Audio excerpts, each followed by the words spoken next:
Jepang telah kembali memasuki dunia kapal induk untuk pertama kalinya dalam lebih dari 80 tahun dengan gebrakan besar, membangun bukan hanya satu, tapi dua kapal induk. Izumo bisa melakukan segalanya. Kapal ini memiliki radar yang sangat canggih yang mampu melacak puluhan target secara bersamaan. Kapal ini dapat mencegat rudal dalam sekejap mata dan membawa armada jet tempur paling mematikan di dunia.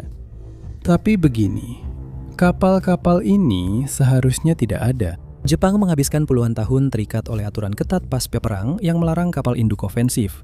Dan kelas Izumo bahkan tidak dirancang untuk mengoperasikan jet sama sekali. Jadi, bagaimana sepasang kapal perusak helikopter bisa berubah menjadi kapal induk jet siluman?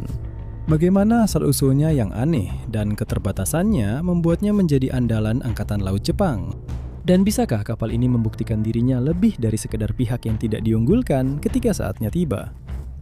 Negeri matahari terbit kini punya juara baru yang tak terduga. Perang di depan mata. Jadi ketika kita membicarakan Jepang dan kekuatan angkatan lautnya, kita berbicara dalam konteks potensi konflik dengan Tiongkok baik di Laut Cina Selatan maupun Laut Cina Timur. Setiap konflik di kawasan tersebut kemungkinan besar akan melibatkan Jepang untuk mempertahankan jalur pelayaran dan perairan teritorialnya sendiri. Setidaknya itu. Namun mengingat Jepang juga merupakan sekutu Amerika dan Tiongkok, serta Amerika mungkin akan segera bentrok, Jepang harus siap untuk bertindak. Artinya, Tiongkok adalah ancaman terbesar Jepang di kawasan, dan secara geografis mereka sebenarnya tidak terlalu jauh. Jepang tidak bisa lengah ketika perang pecah. Karena jika ada yang memperhatikan selama beberapa tahun terakhir, Anda akan tahu bahwa Tiongkok telah membangun kekuatan militernya untuk kemungkinan invasi ke Taiwan. Jadi, konflik seperti itu tidak hanya mungkin terjadi, tapi juga semakin mungkin setiap saat. Terutama dengan adanya Kepulauan Senkaku milik Jepang di dekatnya. Dan militer Jepang jelas berpikiran sama, karena mereka menyadari bahwa dengan potensi konflik di kawasan tersebut, mereka akan membutuhkan sesuatu yang bisa membantu mempertahankan Jepang. Sesuatu yang nyata, sesuatu yang bisa menjadi pengganda kekuatan di laut. Sebuah kapal induk. Namun Jepang belum pernah mengoperasikan kapal induk lagi sejak semuanya hancur selama Perang Dunia Kedua. Ini akan menandai sebuah eskalasi besar, bahkan bisa dibilang bertentangan dengan konstitusi Jepang sendiri, yang tidak mengizinkan mereka membangun senjata perang ofensif. Belum lagi membangun kapal induk yang mumpuni membutuhkan waktu bertahun-tahun. Mereka membutuhkan solusi, sesuatu yang bisa melakukan sebagian besar tugas, namun tetap bisa dibenarkan dalam konstitusi, dan bisa hadir lebih cepat sementara kapal induk sungguhan mulai dibangun secara perlahan di latar belakang. Inilah kelas JS Izumo. Jepang memiliki dua kapal dari kelas ini, yaitu Izumo dan kapal kembarnya Kaga. Kedua kapal ini adalah yang terbesar yang pernah dibangun Jepang sejak Perang Dunia II. Dan Anda mungkin bertanya-tanya, apakah mereka benar-benar kapal induk? Ya, maksud saya mereka memang terlihat seperti kapal induk. Mereka tampaknya membawa beberapa pesawat, jadi apalagi yang Anda inginkan? Nah, sebenarnya mereka baru secara resmi diklasifikasikan ulang tahun ini, 2025. Sebelum kapal-kapal ini menjadi kebanggaan baru armada permukaan Jepang, mereka sebenarnya memiliki tujuan yang berbeda. Dua kapal ini disetujui untuk dibangun pada tahun 2009, tapi bukan sebagai kapal induk. Sebaliknya, sebagai kapal perang anti kapal selam dan kapal bantuan bencana. Keduanya selesai dibangun pada tahun 2015 dan 2017 dan disebut dengan berbagai nama, mulai dari kapal induk helikopter, kapal induk ringan, hingga kapal perusak pembawa helikopter, bahkan penjelajah. Benar-benar beragam. Namun, apapun sebutannya, Tiongkok tidak terlalu senang ketika Izumo pertama kali diperkenalkan pada tahun 2013. Karena kapal perang anti kapal selam dan kapal bantuan bencana milik Jepang itu sangat mirip dengan kapal induk ringan. Pada tahun 2018, pemerintah Jepang memberikan persetujuan agar kedua kapal tersebut secara resmi diubah menjadi kapal induk, yang mengonfirmasi kecurigaan Beijing. Ketika Tiongkok menjadi semakin agresif di laut dan menekan negara-negara lain di perairan bersama, pemerintah Jepang tahu mereka membutuhkan sesuatu untuk memberikan perlindungan.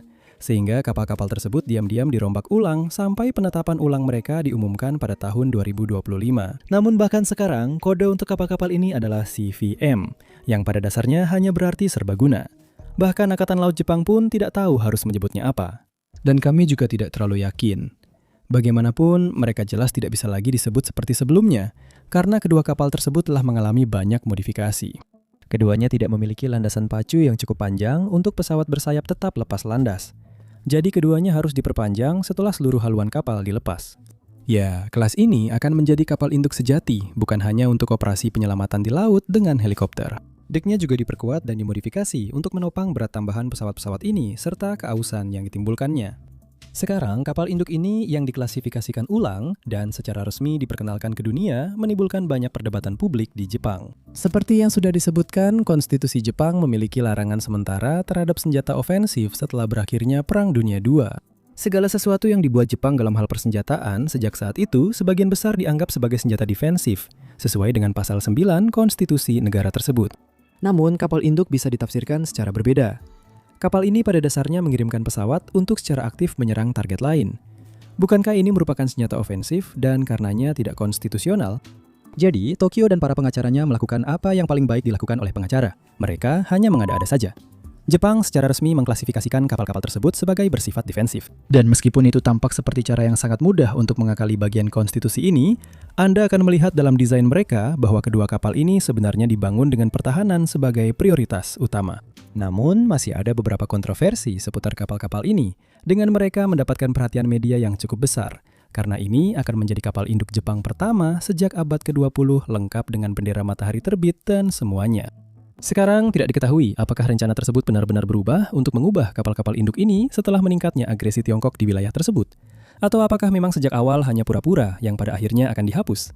Tetapi kami pikir itu yang pertama, dan kami akan memberitahu Anda alasannya. Kapal-kapal ini sebenarnya tidak pernah dirancang untuk menjadi kapal induk, dan seperti yang akan Anda lihat sebentar lagi, mereka memiliki beberapa keterbatasan serius.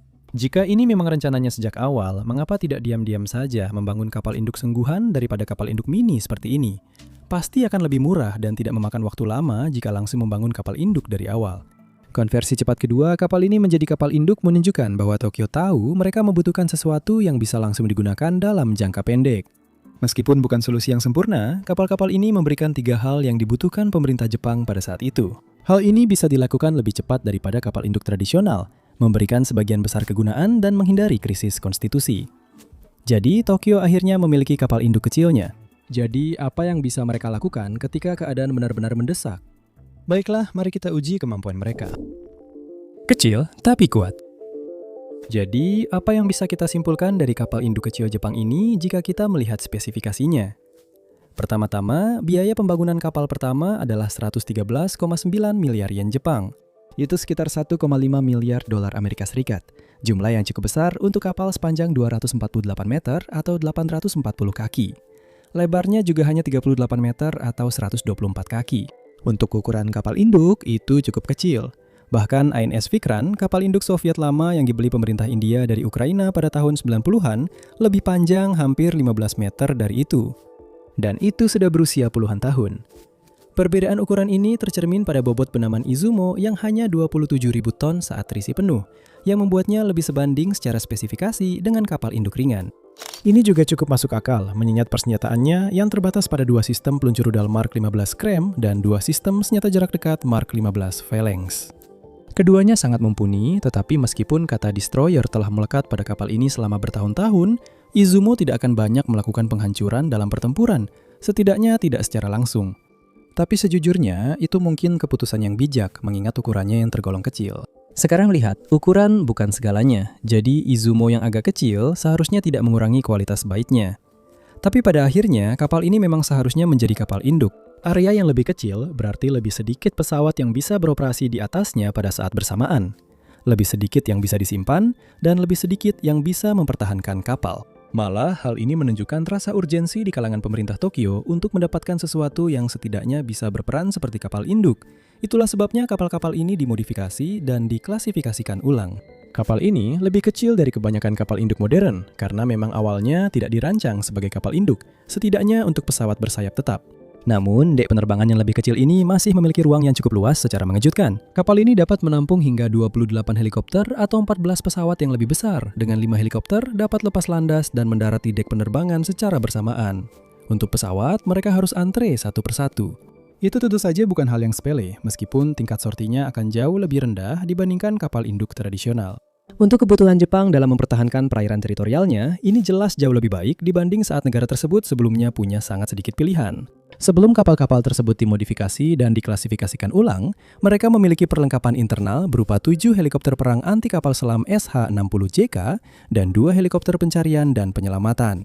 Ini masuk akal karena helikopter merupakan pesawat yang ideal untuk misi-misi yang sebelumnya seharusnya dijalankan kapal ini. Namun sekarang keadaannya berbeda. Dan meskipun memiliki landasan pacu yang cukup untuk lepas landas, pesawat sayap tetap itu bagus, helikopter lebih rentan. Dan kenyataannya, Izumo memiliki jauh lebih banyak helikopter semacam itu untuk diandalkan. Tapi ketika mereka bisa menerbangkannya, opsi pesawat sayap tetap cukup bagus. Anda mungkin pernah mendengarnya, F-35 Lightning II-B. Ya, Jepang telah mencoba-coba di gudang senjata Paman Sam, dan sepertinya mereka menemukan mainan terbaik untuk dibawa pulang. Karena dek penerbangan Izumo sangat pendek, hanya pesawat tertentu yang bisa lepas landas dari sana, dan mereka harus memiliki kemampuan STOVL, atau lepas landas pendek dan pendaratan vertikal, yang dimiliki oleh F-35 II-B. Dan ini tentu saja mengubah apa yang mungkin Anda pikirkan tentang kelas kapal induk mini Frankenstein ini sebelumnya. Karena bahkan hanya beberapa F-35 di pihak Anda adalah aset besar yang sangat berguna di hampir semua skenario. Meskipun perlu dikatakan bahwa lepas landas atau pendaratan vertikal seperti itu akan lebih lambat dibandingkan metode peluncuran tradisional yang semakin menurunkan tingkat sorti. Apalagi, kapal ini memiliki kecepatan sekitar 30 knot yang tidak terlalu cepat, kira-kira sejalan dengan kapal perang dan kapal induk lainnya. Kapal ini ditenagai oleh 4 mesin turbin gas LM2500 IEC yang dibuat oleh Ishikawa Jima, Harima Industries, dan General Electric. Dan karena tujuan awal kapal kelas ini juga untuk mengangkut banyak barang ketika tidak membawa pesawat, dalam mode kapal induk, 400 tentara dapat dengan nyaman berada di kapal untuk menambah 970 awak yang mengoperasikan kapal, serta 50 truk dengan berat sekitar 3,5 ton masing-masing. Sekarang, itu adalah banyak persediaan pemerintah untuk mendukung pasukan.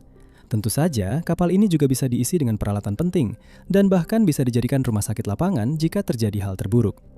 Jadi secara keseluruhan, Anda memiliki kapal yang meskipun ukurannya kecil, namun memiliki persenjataan pertahanan yang mumpuni meskipun tidak banyak. Kapal ini juga serbaguna dan berfungsi sebagai penangkal yang efektif sehingga memperluas kekuatan angkatan lautnya. Ya, ukurannya memang kecil, dan itu memiliki kekurangan terutama dalam hal kegunaan di medan perang yang sebenarnya. Tetapi tetap saja ini merupakan peningkatan di bidang ini untuk Tokyo yang sebelumnya belum pernah dimiliki oleh negara tersebut. Dan dengan Tiongkok yang kian menguat di depan mata, Jepang mungkin membutuhkan semua bantuan yang bisa didapatkan. Jadi sangat berguna bahwa kelas Izumo dilengkapi dengan beberapa perlengkapan yang cukup keren. Teknologi canggih. Kelas Izumo bersama dengan jajaran F-35-nya juga memiliki banyak teknologi yang berguna. Jepang dikenal karena desain dan rekayasa teknologi yang cerdik dan rumit. Jadi ketika mereka menerapkan logika ini pada kapal induk, Anda pasti tahu kapal itu akan dilengkapi dengan segala fitur canggih. Sebagai permulaan, Izumo dan kapal lain di kelasnya memiliki radar AESA yang dikenal sebagai Active Electronically Scan Array. Jika radar mekanis tradisional menggunakan piringan berputar untuk menangkap sinyal pesawat musuh, AESA berbeda. Radar ini bekerja sepenuhnya secara elektronik karena secara aktif memindai seluruh langit ke segala arah sekaligus. Sebuah piringan radar bisa membuat Anda kehilangan waktu berharga yang mungkin tidak Anda miliki untuk mendeteksi dan menghadapi musuh. AESA membuat proses ini jauh lebih cepat dan dapat melacak banyak target di udara sekaligus, sehingga menjadi peningkatan yang mahal namun sangat dibutuhkan bagi banyak kapal yang benar-benar handal saat ini. Ada juga ATEX yang merupakan singkatan dari Advanced Technology Command System, dan ini berfungsi seperti otak kapal. Sistem ini mengelola semua sensor dan pemindai serta pesan-pesan yang dikirim di antaranya. Sistem ini mengambil semua data yang dikumpulkan dan mengalirkannya melalui sensor, persenjataan, dan sistem manajemen tempur untuk mendapatkan wawasan tentang target potensial dengan mengaturnya. Namun, dalam hal persenjataan, sistem pengarah tempur atau CDS adalah panel antarmuka yang digunakan operator senjata. Ini mengendalikan kemana sensor dan senjata diarahkan dan digunakan untuk melacak ancaman. Ini bekerja bersama sistem kendali tembak atau FGS, yang menggunakan data radar dan pelacakan kapal untuk membimbing rudal ke tujuan yang tepat dengan mengunci sasaran. Jika Anda menyibaratkan kapal ini seperti seseorang yang memegang senjata, AESA adalah matanya, ATEX adalah otaknya, CDS adalah tangannya, dan FCS adalah senjatanya. Ya, senjatanya ya memang senjata, tapi maksud saya Anda paham maksudnya. Tentu saja, hal terpenting dari memiliki sistem radar dan komunikasi secanggih ini adalah Izumo akan mampu berkomunikasi dengan sangat baik dengan armada kecil F-35 miliknya, yang pada dasarnya merupakan platform berbasis komunikasi. Jepang juga nantinya diperkirakan akan memiliki beberapa kapal yang dapat terhubung dengan sistem Aegis milik AS Reka yang sangat canggih. Yang berarti kapal seperti Izumo, jika nantinya dipasangi sistem tersebut, dapat melacak 100 target sekaligus, sambil membagikan informasi untuk menghadapi target-target ini ke setiap unit lain, baik di laut maupun di udara. Konsep sensor apapun, penembak apapun merupakan pilar utama doktrin operasi berbasis komunikasi Angkatan Laut AS Serikat, dan Jepang yang menjadi bagian dari itu akan membuat kekuatan tempurnya di kawasan ini jauh lebih kuat dengan mengubah kapal induk seperti Izumo menjadi pusat komando terapung. Meskipun Aegis belum menjadi bagian dari militer Jepang, Izumo sudah merupakan platform berbasis komunikasi dan merupakan contoh bagus bagaimana Jepang dapat memanfaatkannya dengan sangat baik. Selanjutnya, kita memiliki radar pencari permukaan, sebuah radar terpisah yang secara khusus dapat mencari kapal, perahu kecil, dan objek permukaan di laut. Sekali lagi, latar belakangnya sebagai sarana bantuan bencana masuk akal di sini. Karena secara teori, radar seperti ini akan digunakan untuk mencari orang hilang, perahu, atau persediaan di atas air. Dengan Jepang yang sering mengalami bencana alam selama bertahun-tahun, teknologi seperti ini benar-benar sangat berguna ketika peristiwa seperti itu terjadi. Tapi sekarang ini adalah kapal perang, dan radar permukaan jelas juga memiliki kegunaannya di sini. Sementara AESA melacak langit, ancaman juga sering muncul di permukaan air. Kapal serang cepat, kapal permukaan lainnya, bahkan benda-benda seperti ranjau laut, semuanya merupakan ancaman bagi kapal induk. Dan radar permukaan jenis apapun membantu mencegah ancaman tersebut sebelum menimbulkan kerusakan serius. Namun ancaman juga bisa datang dari bawah permukaan. Jadi Izumo juga dilengkapi dengan sistem sonar di haluan yang mendeteksi ancaman dari kapal selam. Tentu saja inilah keunggulan utama kapal ini, karena peperangan anti kapal selam memang menjadi tujuan utama kapal ini dibangun sejak awal. Anda pasti sudah tahu bahwa sangat penting bagi kapal induk untuk memiliki sistem anti kapal selam, karena kapal selam bisa menjadi salah satu penyerang yang mampu mendekati kapal induk meskipun ada kapal pengawal. Meskipun kapal ini dikenal sebagai kapal perang anti kapal selam, namun kapal ini tidak dilengkapi dengan bom kedalaman sebagai bagian dari sistem pertahanannya. Sebenarnya kapal ini mungkin terlihat kurang dilengkapi dalam hal peperangan anti kapal selam. Tapi anggapan itu salah dan berikut alasannya. Seperti yang sudah kami katakan, tidak adanya bom kedalaman memang terasa seperti kekurangan yang penting.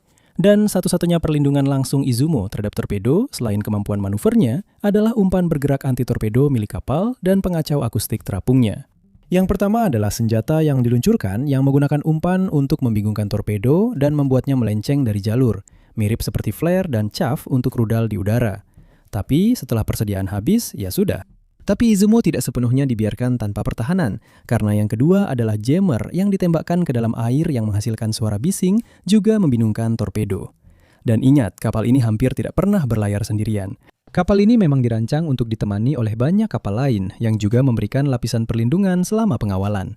Beberapa kapal dalam armadanya memiliki akses ke helikopter anti kapal selam yang sangat baik dalam mendeteksi dan menghancurkan torpedo juga. Dan bahkan Izumo sendiri mampu menampung pesawat semacam itu. Tidak akan jauh lebih mudah jika Anda ingin mencoba menyerang Izumo dari udara atau permukaan juga. Izumo memiliki perangkat peperangan elektronik yang mumpuni yang dapat mendeteksi dan mengacaukan radar serta sistem komunikasi musuh yang bisa melumpuhkan lawan yang lemah secara elektronik. Izumo juga dapat mengganggu sinyal musuh dan sistem persenjataan mereka.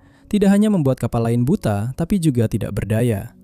Tapi, misalkan ada rudal yang berhasil menembus. Ingat, peluncur chaff untuk torpedo itu, Izumo juga memiliki beberapa peluncur chaff tradisional. Tentu saja, jika Izumo sampai harus menggunakan ini, itu berarti musuh berhasil meloloskan sebuah rudal melewati sekian banyak kapal, jammer, dan F-35 yang berpatroli di udara. Kamu tidak bisa mengenai kapal ini dengan mudah, jadi kamu mungkin bisa melihat betapa defensifnya kapal ini. Jadi kami sudah memberitahu hampir semua hal yang perlu kamu ketahui tentang kapal induk mini ini. Kapal induk ringan, kapal perusak helikopter pembawa pesawat ringan 3000, atau apapun sebutan yang kamu inginkan. Dan sejujurnya, kami cukup terkesan, terutama mengingat kapal-kapal ini sebenarnya tidak pernah dirancang untuk menjadi kapal induk sejak awal. Kamu punya kapal yang cukup gesit dan berguna, yang bisa digunakan sebagai pusat komando bergerak dan pusat komunikasi yang sangat sulit untuk diserang, dengan pelindungan dari beberapa pesawat tempur paling canggih di dunia. Itu membuatnya tangguh dalam pertempuran kecil dan dapat memastikan bahwa armada Jepang tampil sebaik mungkin saat terlibat dalam pertempuran. Dalam hampir semua hal, kamu harus menyebutnya sebagai sebuah keberhasilan. Atau setidaknya, ini adalah peningkatan kemampuan besar bagi Angkatan Laut Jepang meskipun prosesnya tidak tradisional. Tapi semua itu tidak akan berarti jika kapal ini tidak bisa mempertahankan diri dari kekuatan lain. Bagaimanapun juga, kapal induk Jepang zaman dulu juga mengesankan, tapi sekarang mereka hanya menjadi terumbu karang. Jadi, kita harus bertanya, ketika perang besar itu pecah, apakah Jepang akan siap?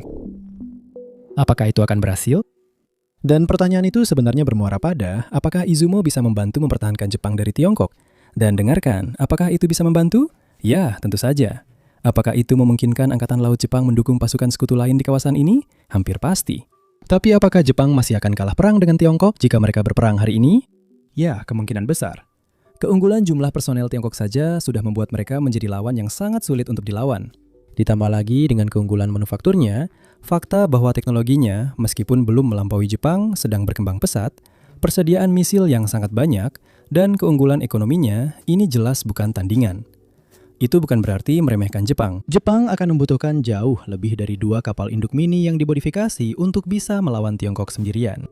Sekarang, kemungkinan besar Jepang tidak akan melawan Tiongkok sendirian, melainkan sebagai salah satu dari beberapa negara yang berperang melawan Tiongkok di Laut Tiongkok Timur dan Laut Tiongkok Selatan. Dalam skenario ini, kelas Izumo dengan pengawalan kemungkinan besar akan mampu bertahan, setidaknya untuk sementara waktu. F-35 sangat membantu dalam hal ini, begitu juga dengan berbagai sistem yang dimiliki Izumo. F-35 itu sendiri berperan sebagai penangkal, begitu juga dengan pelatihan yang sedang berlangsung antara Jepang dan Amerika Serikat di wilayah tersebut. Kedua negara bekerja sama untuk mengoptimalkan F-35 dan Angkatan Laut Jepang untuk kondisi ini, sehingga ketika saatnya tiba, doktrin gabungan mereka akan sangat efektif. Ditambah lagi dengan potensi integrasi jaringan Aegis di masa depan, Izumo dan pesawat-pesawat yang dibawanya tiba-tiba menjadi target utama jika Anda berada di pihak Beijing. Karena ada kerentanan di sini, tidak mustahil untuk membayangkan skenario di mana Tiongkok dapat membanjiri Izumo dan kapal-kapal Jepang lainnya dengan persediaan besar rudal jelajahnya. Izumo memiliki pertahanan yang baik, tetapi bisa saja kewalahan jika diserang dengan jumlah persenjataan yang sangat besar. Dan jika pusat komando Anda hancur, itu bukan pertanda baik bagi sisa armada yang kini menjadi tidak terorganisir dan tercerai-berai. Perang drone, terutama perang drone laut, sedang meningkat di seluruh dunia. Begitu juga dengan teknologi kawanan drone. Izumo harus memastikan bahwa sistem penanggulangan elektroniknya siap untuk tugas tersebut, atau bahkan bisa menggunakan drone untuk mempertahankan dirinya sendiri.